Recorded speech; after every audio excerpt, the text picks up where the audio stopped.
persona. Nos da mucho gusto que esté aquí en el estudio de México al Día. Esta mañana damos la bienvenida al estudio de México al Día. Siempre es un gusto que esté aquí en el estudio la doctora Mercedes Poiré, ella es directora del Centro de Opinión Pública de la Universidad del Valle de México. Nos va a hablar en esta ocasión de un estudio sobre mejores prácticas del sistema financiero en México, doctora, y es un gusto porque siempre con datos muy interesantes. Muchas gracias, Pati. El gusto es para nosotros poderles traer resultados sobre diferentes temas. Y ahora, fíjate que muy interesante porque en una iniciativa conjunta con Unifimex y con el Aspen Institute en México, nos dimos a la tarea de ver qué pasa con la gente, qué piensa la gente sobre el sistema financiero en nuestro país, a quién ven dentro de los jugadores, claro, qué productos tienen, etcétera. Y fue muy interesante porque, para empezar, yo te diría, hay datos súper relevantes. En primer lugar, cuando tú le preguntas a la gente, oiga, ¿para usted qué es el largo plazo?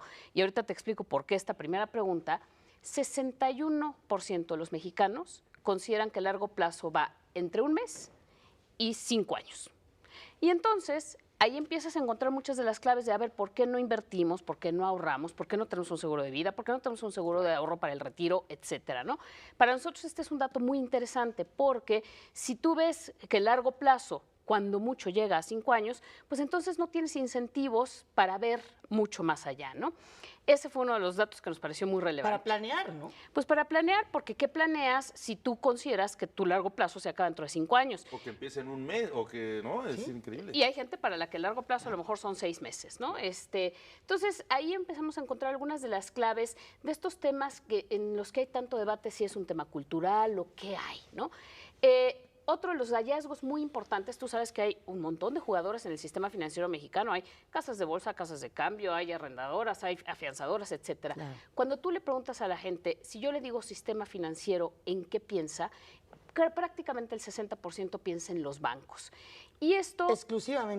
Exclusivamente, y entonces esto limita mucho el juego porque finalmente, oye, pues ¿por qué no invierto? ¿Por qué no voy a una casa de cambio? ¿Por qué no hago algunas otras operaciones que podrían realmente contribuir al crecimiento y al desarrollo del país?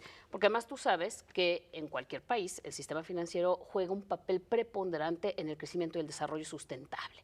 Entonces, ¿qué pasa? Que para bien y para mal, el 60% piensa solamente en bancos y naturalmente esto también tiene que ver con la percepción que se tiene sobre la oferta, ¿no?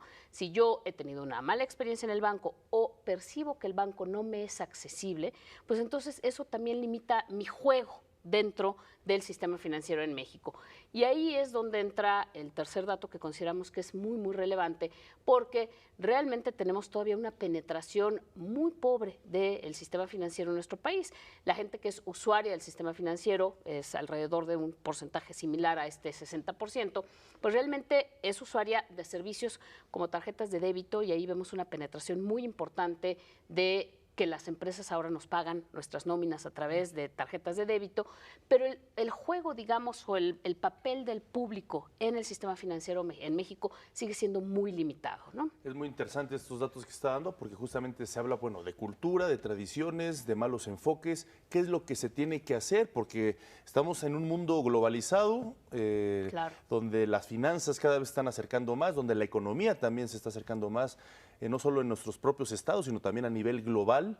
Cada vez las redes y las tecnologías, las nuevas tecnologías nos permiten acceder a mejores pues, herramientas financieras, sí, pero no estamos llegando a eso. ¿Qué tenemos que hacer? Mira, yo creo, Omar, que se necesita hacer un esfuerzo muy grande por hacer accesible al público los servicios financieros. La mayor parte de la gente, cerca de un 70%, considera que los productos y servicios que ofrecen los bancos, y hablo de bancos porque otra vez, cuando piensan en el sistema financiero, piensan en los bancos, no son accesibles para ellos.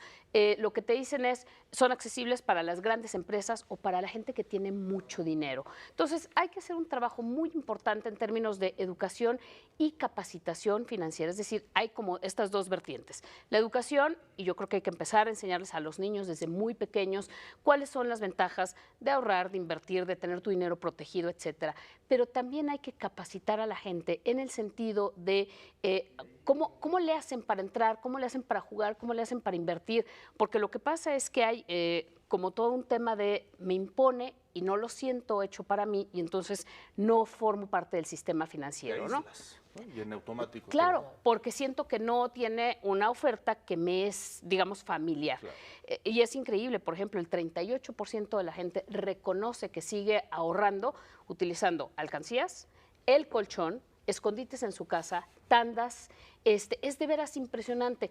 Mucha gente te dice, yo pido préstamos, como la mitad han pedido un préstamo, y esos préstamos se los piden a amigos, a familiares, y le preguntas a la gente, ¿y usted sabe si paga intereses por ese préstamo?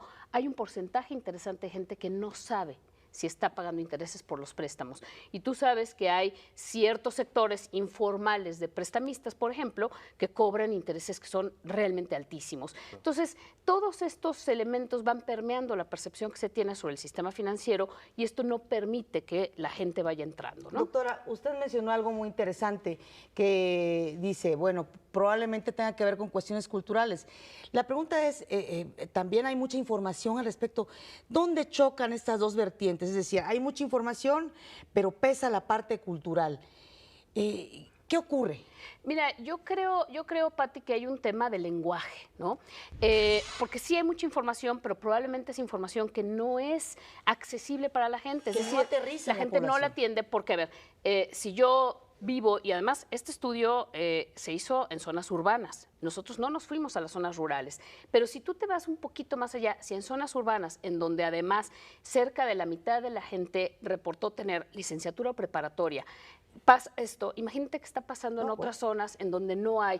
A mí me parece que la información sí es suficiente, pero no está traducida a un lenguaje aterrizado que le diga a la gente, a ver, si hay un instrumento de ahorro, ¿qué significa esto? ¿Para qué me sirve? Y de entrada, oye, tú no puedes estar ahorrando nada más para cubrir imprevistos, que además es la primera causa de ahorro para la gente, ¿no? En realidad eso no es un ahorro, estoy haciendo mi colchón para cubrir un imprevisto. Pero me parece que es un tema de cómo hacemos que la información sea realmente entendible de acuerdo a cada uno de los segmentos que vemos, ¿no? Y sobre todo hacer énfasis en la educación de los niños, ¿no? Desde luego, y como yo digo, y como hemos platicado con nuestros interlocutores de Unifimex y del ASPEN, educación y capacitación. Claro. Sí que sepas, pero también que sepas cómo usarlo, porque sí, ahora tenemos accesibilidad a través de Internet y es impresionante la cantidad de gente que a pesar de esas herramientas sigue yendo a una sucursal a hacer filas y filas eternas porque no sabe o le da miedo y qué tal que mi dinero no llega y qué tal que no se hace el pago. Todavía creo que nos falta mucho camino por recorrer en ese tema, ¿no? Exactamente. Pues muchísimas gracias por explicarnos este interesante estudio que acaba de hacer a nivel nacional sí. Por parte de la Universidad del Valle de México. Gracias, doctora Mercedes Poiré, por esta interesante plática. Al contrario, que tengan muy buen día. Y que sea de utilidad sobre todo, doctora. Esperemos que sí.